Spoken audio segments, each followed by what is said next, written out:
बच्चों, आज हम हैं जो पौधों के अंदर प्राइमरी और सेकेंडरी ग्रोथ के संदर्भ के अंदर है जो अध्ययन करेंगे। इसी के अंतर्गत हमें देखते हैं कि पौधे के दो शीर्षस्थ भाग होते हैं, जो कि शूट अपेक्स कहलाता है, दूसरा रूट अपेक्स कहलाता है। शूट अपेक्स पौधे का यह भाग होता है और इसी के अंदर है जो ग्रोथ होती है, और रूट अपेक्स ये भाग होता है जिसके अंदर ग्रोथ होती है। इसका एलएस हम लेके देखते हैं तो इस प्रकार का दिखाई देता है, और रूट का एलएस है जो इस प्रकार से दिखाई देता है। तो शूट और रूट के एलएस है जो इस प्रकार से दिखाई देते हैं। इनसे हम अच्छी तरह से इसको अध्ययन करेंगे। ये देखते हैं कि इसी में पौधे के शीर्ष भाग के अंतर्गत जब हम बात करें तो हमें देखते हैं कि पौधा जब ये शीर्ष भाग के अंदर यहाँ पर होता है, यहाँ मेरिस्टेमेटिक यानी कि विभवज्योत की उत्तक होते हैं। विभवज्योत की उत्तकों की जो लेयर्स होती हैं वह काफ़ी अधिक होती हैं और विभिन्न भाग होते हैं जो कि हम एपिकल मेरिस्टेमेटिक में पढ़ेंगे। लेकिन यहाँ पर केवल सिंपल ग्रोथ के बारे में आपको बताया जा रहा है। इसी में हम देखते हैं कि जो ये पादप है जो लगातार ग्रोथ करता रहता है। लगातार ग्रोथ कैसे करेगा कि इन कोशिकाओं के अंदर विभाजन होगा। विभाजन होने के कारण यहाँ पर ये ग्रोथ करता हुआ मेरिस्टेमेटिक आगे की तरफ बढ़ता है, और ये दो प्राइमोडिया आपको दोनों साइड में दिखाई दे रहे हैं जो कि यंगेस्ट लीफ प्राइमोडिया कहलाते हैं। इन्हीं के साइड में ये प्राइमोडिया है, ये प्राइमोडिया है जो कि इससे पहले जो डेवलप हुई कोशिकाएँ हैं उनके द्वारा बना है। इन कोशिकाओं के जैसे निरंतर है जो विभाजन इनमें होगा तो ये प्राइमोडिया बड़ा हो जाता है, जो इस प्रकार से बड़ा होकर के इसको घेर लेता है। आपने शूट अपेक्स देखा होगा, उस शूट अपेक्स में भी यह है स्थिति इसी प्रकार से दिखाई देती है। इनमें देखते हैं तो यहाँ पर लगातार या निरंतर विभाजन होता रहता है और कोशिकाएं नीचे की तरफ इधर ऐड होती चली जाती हैं, और ग्रोथ है जो नीचे से ऊपर की तरफ होती है। जब ये नीचे की तरफ आती हैं तो इनमें विभिन्न स्तर बन जाते हैं। एपिडर्मल बनता है, हाइपोडर्मल बनता है, फिर उसके बाद ये अंदर है जो पेरिसाइकिल बनेगी, फिर फ्लोएम बनेगा। यहाँ आप देख रहे हैं कि this is the part of the phloem. इसका मतलब है कि फ्लोएम का डिफ्रेंसिएशन है जो उत्तकों में सर्वप्रथम होता है, और इनमें सर्वप्रथम होने के बाद में यह है भोजन को है जो प्रवाह संचारित करता है, यह प्रवाह करता है। इसी के बाद में हम ये देखते हैं कि नीचे की तरफ जैसे जैसे हम आते हैं तो इनमें यहाँ पर है जो यह डिफ्रेंसिएशन होता चला जाता है। इसलिए में देखिएगा कि यहाँ पर ये फ्लोएम और जाइलम के डिफ्रेंसिएशन आपको दिखाई दे रहे हैं डॉट डॉट के अंदर है जो, और ये यहाँ पर ये परमानेंट टिश्यू में परिवर्तित हो गए हैं। ये भी परमानेंट टिश्यू में परिवर्तित है। इसी प्रकार से यहाँ पर स्टेम में देखते हैं तो ये एपिडर्मल रीजन है। एपिडर्मल रीजन के बाद में यह है जो आप देख रहे हैं कि epidermis, cortical region, phloem region, और ये बीच का भाग है जो कैम्बियम कहलाता है, और ये है जो जाइलम कहलाता है, तथा बीच वाला ये भाग है जो आपको पिथ रीजन कहलाता है। आगे जाकर के पिथ रीजन कम होता चला जाता है। ये वेस्कुलर बंडल्स के रूप के अंदर है जो सूट में विद्यमान रहते हैं। यहाँ पर एक बात देखने की बात है कि डाइकोट के अंदर हैं जो वेस्कुलर बंडल्स रिंग के रूप के अंदर विद्यमान होते हैं, जबकि मोनोकोट्स में बिखरे हुए होते हैं। डाइकोट के अंदर हम सेक्शन काट के देखते हैं तो टाइफ्रोसिया परपूरिया को देखिएगा, आप अब्रस प्रिकेटोरियस को देखिएगा, या आप देखिए आप जैसे आजकल बेल बहुत आ रही हैं जिसमें डाइकोट के अंदर है जो कुकुरबिटेसी फैमिली के बहुत सारे आ रहे हैं। इनमें जो कुकुरबिटेसी फैमिली है उसमें हम देखते हैं कि उसमें बाइकोलेटरल वेस्कुलर बंडल्स मिलते हैं। It means the phloem which is present in outer and inner side in cucurbitaceae family, while in rest of plants there is the bundles are not present, only the collateral bundles are present. collateral का मतलब one sided इसके अंदर यानी कि होते हैं, और ये लगातार है जो कोशिकाएं हैं जो विभाजित होकर के और निरंतर बढ़ती रहती हैं और प्रवाह के अंदर है जो आगे बढ़ाती रहती हैं। इवन यहाँ तक भी है कि पौधे के इस भाग में भी हम देखते हैं कि कक्षस्थ कलिका है, यह भी ग्रोथ करके और आगे बढ़ती है, और इस प्रकार की कोशिका मतलब एक टहनी के रूप में परिवर्तित हो जाती है। तो ऐसे ये ग्रोथ करती रहती हैं। इसमें दो प्रकार के होते हैं, ये है वेजिटेटिव ग्रोथ भी होती है जो कि बहुत अधिक काई ग्रोथ होती है, और ये दूसरे वाला है जो कि ये भी वेजिटेटिव में परिवर्तित हो सकता है और समय के परिवर्तन के साथ साथ में यह है जो वेजिटेटिव यानी काय की ग्रोथ और फ्लावरिंग यानी कि रिप्रोडक्टिव ग्रोथ के अंदर भी परिवर्तित हो जाती है। दूसरे शीर्षस्थ भाग की हम जब बात करते हैं तो शीर्षस्थ भाग में हम देखते हैं कि यहाँ पर हमारे को रूट के बारे में हम देखते हैं। ये नीचे वाला भाग है जिसको कि हम एलएस काटते तो ऐसा हमारे को दिखाई देता है।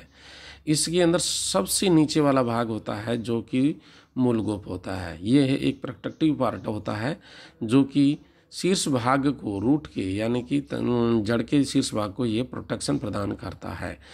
इसी के इस भाग के ऊपर यहाँ पर मेरिस्टेमेटिक टिश्यूज होते हैं जो निरंतर विभाजन करते हैं।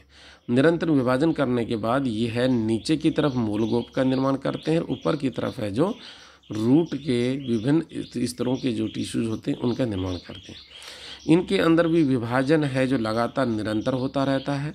यहाँ इस डायरेक्शन के अंदर भी विभाजन होगा और इसमें भी डायरेक्शन विभाजन होगा और यहाँ भी विभाजन होगा। यह है कॉर्टिकल रीजन के रूप के अंदर यानी कि होता है। इसमें कॉर्टिकल रीजन के अंदर ये फ्लोएम का निर्माण होता है और फिर ये जाइलम का निर्माण। इसी के बाद इसी में जाइलम है जो यहाँ पर लेटर स्टेज के अंदर यानी कि बनते हैं। ये फ्लोएम की 1 2 3 4 क्यों होते हैं तीन इस तरह की?